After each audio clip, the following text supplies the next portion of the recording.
तो फ्रेंड, आज की वीडियो सीरीज से हम लोग स्टार्ट करने वाले हैं basic electrical and electronics engineering के सेकंड यूनिट को।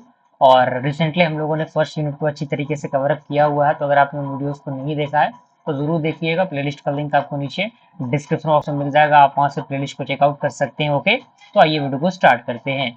तो इस यूनिट में बेसिकली दो पार्ट है। पहला आपका पार्ट है फर्स्ट फेज एसी सर्किट, दूसरा पार्ट है आपका थ्री फेज एसी सर्किट। तो फर्स्ट पार्ट में हमें कौन कौन से टॉपिक्स को डिस्कस करने हैं और सेकंड पार्ट में हमें कौन कौन से टॉपिक्स पढ़ने हैं, वो सारे टॉपिक्स आपके इंटरफेस पे है। और आज हम लोग सबसे पहले टॉपिक को डिस्कस करेंगे।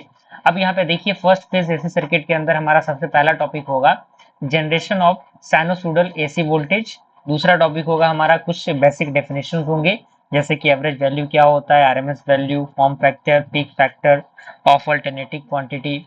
तीसरा हमारा आता है concept of phasor, concept of power factor, concept of impedance and admittance, active, reactive and apparent power क्या होते हैं। क्लियर।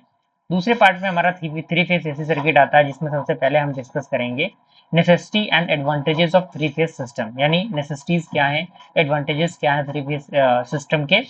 दूसरा हमारा टॉपिक रहने वाला है meaning of phase sequence, balanced and unbalanced supply and load, यानी फेज के सीक्वेंस का मतलब क्या है, बैलेंस्ड एंड अनबैलेंस्ड सप्लाई और लोड क्या होते हैं, रिलेशनशिप क्या होता है between the line and phase value for balance star and delta connection के लिए।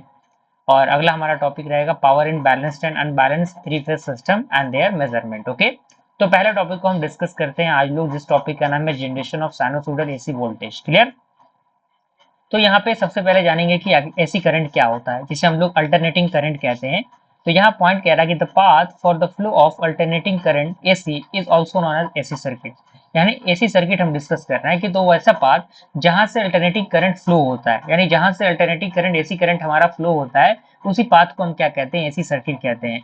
अब एसी सर्किट के अंदर जो अपोजिशन होता है to flow of current is due to the resistance, यानी रेजिस्टेंस आर की वजह से, इंडक्टेंस जो आपका रिएक्टेंस होता है एक्सएल उनके वजह से, और जो कैपेडेंस होता है, कैपेडेंस रिएक्शन जो आपके होते हैं एक्सी, उसके अकॉर्डिंग। ओके, उस सर्किट के। तो यहाँ पे उसका फॉर्मेशन आपके सामने दिया हुआ है। अब एसी सर्किट तो हो गया, अब हमारा आता है एसी वोल्टेज क्या होता है। तो पॉइंट कह रहा है कि a voltage jet changes its polarity and magnitude at a regular time interval is known as AC voltage, यानी वैसा वोल्टेज जो जो चार्ज के अकॉर्डिंग जो पोलैरिटी और जो मैग्नीट्यूड किसी एक रेगुलर टाइम के इंटरवल के अकॉर्डिंग होते हैं, यानी वोल्टेज जो चेंज होता है एक time of polarity and magnitude के अकॉर्डिंग एक रेगुलर टाइम में, उसी इंटरवल को हम क्या कहते हैं, उसी इंटरवल को हम लोग एसी वोल्टेज कहते हैं। तो आई होप यहाँ पे आपको एसी वोल्टेज यहाँ तक समझ में आया होगा। अब यहाँ पे पॉइंट आता है कि डिफरेंस क्या होते हैं एसी एंड डीसी के बीच में। What are the difference between AC and the DC, यानी alternating current and direct current के बीच का डिफरेंस क्या होता है। तो सबसे पहले कोई भी डिफरेंस बिटवीन वाला क्वेश्चन आता है तो सबसे पहला हमारा प्रायोरिटी क्या बनता है, हमारा प्रायोरिटी ये बनता है कि हम उसको चार्ट के अकॉर्डिंग दिखाएं, क्योंकि देखिए वे ऑफ रिप्रेजेंटेशन बेहद बेहतर हो जाता है और चीजों को याद करना आपके लिए काफी आसान हो जाता है। तो सबसे पहला पॉइंट एसी करंट के अंदर हमारा कह रहा है कि frequency of AC is 50 hertz, यानी 50 हर्ट्ज जो है वो फ्रीक्वेंसी होता है एसी का, और डीसी का फ्रीक्वेंसी क्या होता है, 0 होता है। क्लियर। अब यहाँ पे कह रहा है कि AC is more dangerous than DC at same voltage rating, यानी सेम वोल्टेज रेटिंग पे जो आपका अल्टरनेटिंग करंट होता है वो काफी डेंजरस होता है as compare to the direct current. Okay, और जो आपका डीसी होता है वो कम डेंजरस होता है सेम वोल्टेज पे ऑफ रेटिंग एसी के। अब यहाँ पे इसका सिंबल दिया हुआ है, अल्टरनेटिंग करंट को हम किस तरीके से सिंबलाइज करेंगे, तो ये उसका फॉर्मेशन है और ये आपका डायरेक्ट करंट का डीसी का ये फॉर्मेशन है। क्लियर। अगला हमारा पॉइंट कह रहा है कि it varies periodically in magnitude and direction both in sinusoidal waveform, यानी ये वेरी करता है periodically मैग्नीट्यूड और डायरेक्शन दोनों के अकॉर्डिंग एक साइनोसॉइडल वेवफॉर्म के अंदर। और दूसरा पॉइंट इधर कह रहा है कि इट फॉलोज वन डायरेक्शन, यानी ये केवल एक डायरेक्शन को फॉलो करता है, that is no phase change in DC, यानी कोई भी फेज चेंज नहीं होता डीसी के अंदर। क्लियर।